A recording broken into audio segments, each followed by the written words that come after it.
Okay, good morning, grade 8. So in this video, we are going to explain the hierarchy of colors in relation to energy. So we are done discussing how color is being dispersed from that of the visible light. So in this video, let us relate it to energy. So going back to our discussion about colors, so colors are uh, obtained from the white light, and it is separated into different color components. Each color of light corresponds to different frequencies. So basically, we are we can say that frequency is the number of waves in a given time.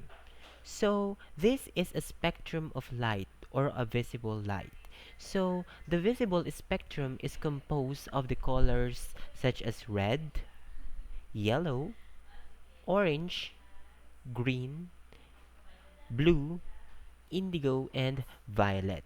So we discussed that light can be colors can be produced through the dispersion of colors or dispersion of white light, okay, that results to the manifestation of colors. Now each color of light corresponds to different frequencies, okay. So in uh red color has lowest frequencies than that of the uh, violet colors, but red colors has longer wavelength than the violet, which has shorter wavelength. So ang tanong, bakit nga ba mas mainit ang mas mainit ang blue na flame kaysa sa red flame? Okay? So dito natin masasagot sa pamamagitan ng pagdidiscuss ng hierarchy of colors. Ngayon, let's continue. Light contains energy which is dependent on its frequency. Okay? We discussed about the frequency. Okay? So frequency is the number of waves in a given time. So here we have the energy emitted from that. Okay? So energy is equal to H, which is the Planck's constant, and H is equivalent to 6.626 times 10 raised to negative 34 joules.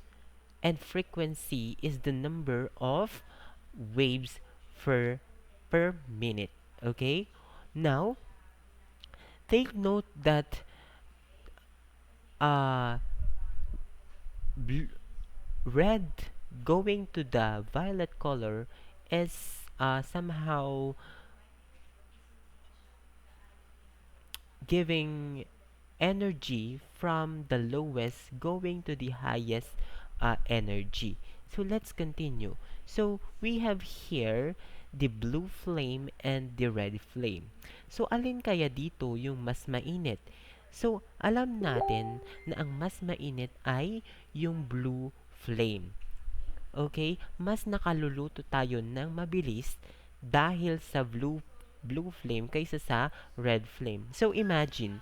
So like for example, as in real life application, gagamit sa mga gumagamit ng wood sa pagluluto at saka sa gumagamit ng stove. Okay? 'Di ba mas mabilis magluto sa stove kaysa dun sa may gas stove kaysa dun sa may wood? Kasi yung wood, ang nai-emit lang nun ay red flame. Dun naman sa may gas stove is yung blue flame. So ano yung relationship ng dalawa? Bakit mas mabilis yung isa? Kasi mas mainit yung blue flame kaysa yung tinatawag nating red flame. Bakit? Paano nagkaroon ng mas mainit? Because of the highest frequency na merong or nai-emit na wave doon sa may blue flame. So katulad nga ng aking ah, katulad ngayon ng mga sinusuot natin glasses. So, doon sa ating monitor, bakit kaya may tinatawag tayong blue light, red light, or different light? Kasi, ang blue light kasi, mas malakas yung frequency na nai-emit sa mga gadgets natin. So, meaning to say, or in the other way around, colors are being dispersed, okay, na hindi natin nakikita kapag gumagamit tayo ng gadget, okay? Ngayon, kapag halimbawa, hindi natin nakikita yung mga blue light na yun, pero they are being dispersed through the different form of medium. So, bakit tayo nagsusuot ng eyeglasses? To protect our eyes from that of the blue light rays. Kasi ang blue light rays, it can cause some, hindi naman siya actually nagko-cause ng cancer, but actually it can make our eye dry kasi nga nag-i-emit siya ng wave. So kapag halimbawa whole day kang nakafocus sa iyong monitor or sa iyong gadget, so nagkakaroon ka ng parang medyo masakit yung mata mo, meaning to say nagda-dry na yung eyes mo dahil sa waves na meron or nai-emit ng inyong monitor. So, kaya nagsusuot tayo ng anti-blue light eyeglasses na tinatawag nila kasi mas malakas yung frequencies or yung wave na nanggagaling dun sa may blue light. Ganun yung explanation nun. So, to solve the hierarchy of colors, so a beam of red light has frequency of 4.48 times 10 raised to 14 hertz. What is its energy? So basically, H is equal to 6.26 times 10 raised to negative 34 joules. So we are talking about the energy. So that is the constant. So ano nga ba?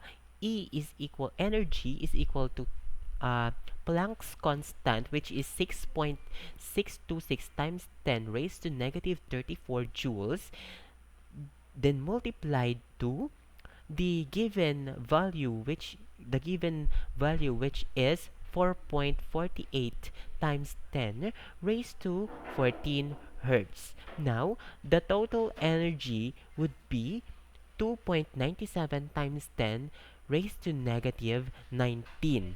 So that is only for the red light. So 2.97 times 10 raised to negative 19 joules. So basically negative siya. Now, paano naman kaya kapag blue light na yung tinatawag natin? So kapag blue light, the blue light has a frequency of 6.59 times 10 raised to 14. So, tignan nyo nga yung difference ng frequency nila. Okay, yung isa, yung red light is 4.48 only. Yung isa naman is 6.59. Now, let's see. The given value for the blue light is 6.59 times 10 raised to 14. Then what is its energy? Given that the Planck's constant is 6.626 times 10 raised to negative 34 joules. Now, let us substitute those values to our given formula. So, energy is equal to the Planck's constant plus the given energies, then we can substitute that. Okay, so let's just substitute those values and we can say that the total energy of the blue light is 4.34 times 10 raised to negative 19. So, mas malakas talaga yung energy ng blue light kaysa yung mga red light. Meaning to say, mas mapapadali ang pagluto mo kapag blue light yung gagamitin mo or yung blue flame ang gagamitin mo. Kaya mas mainit ang blue flame kasi ang energy niya ay 4.37 times 10 raised to 19. Unlike kapag red light ang gagamitin mo or red flame, ang energy lamang niya ay tumataginting na 2.97 times 10 raised to 19 joules. Okay? So, that is how the importance of wearing the anti-blue light or anti-radiation kasi mas naproprotektahan niya yung ating mata kapag gumagamit tayo ng gadgets. Okay? So, in summary, the energies of the different colors of light depends on their frequencies. The higher frequencies corresponds to higher energy. So, basically, kapag higher ang frequency, higher ang energy. So, mas mataas ang energy ng blue light kaysa yung red light. Kaya, we should always wear, kapag gusto mong at least ma-ease yung mata mo kapag gumagamit ka ng gadget, mag-wear ka ng blue light na glasses. Kaya bumili na kayo sa Lazada. Joke lang. So, yun nga.